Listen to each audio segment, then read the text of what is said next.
The final goal is to eradicate humanity as we know it. Once you understand the final destination, it becomes much easier to look back and identify the psychological conditioning, the biological tampering, the cultural grooming, and the educational prepping that we have been subjected to for decades in preparation to making us accept a post-human future. It takes a lot of physical and psychological abuse to get an intelligent species like ours to agree to its own extinction.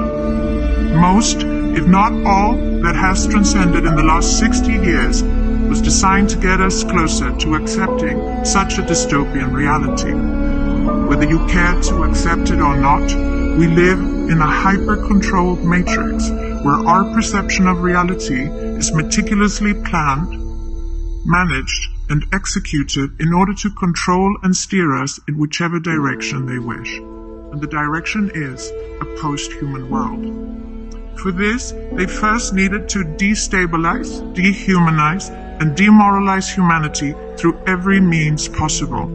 The destruction of the nuclear family, children being indoctrinated by the state, abortion, the eradication of God and spirituality from education, life in megacities and away from nature, toxic food, air and water, social media, replacing real human connection and interaction, engineered financial crisis and taxation, endless wars and massive migration, stress, anxiety, depression, drugs and alcohol, constant fear-mongering, moral relativism as the new religion, and I could go on and on about how humanity has been influenced and forced to move away from all the things that give us strength, security, purpose, and meaning.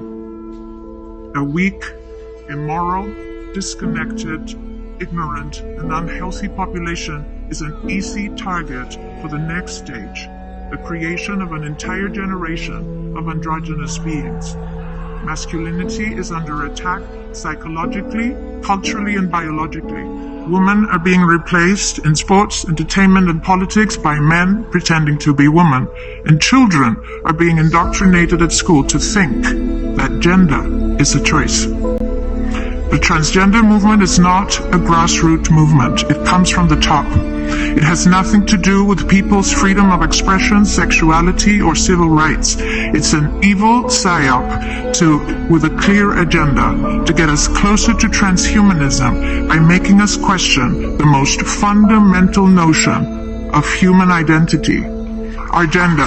If you don't know who you are, if you already identify as a hybrid between a man and a woman, you will be easily convinced to become a hybrid between human and machine.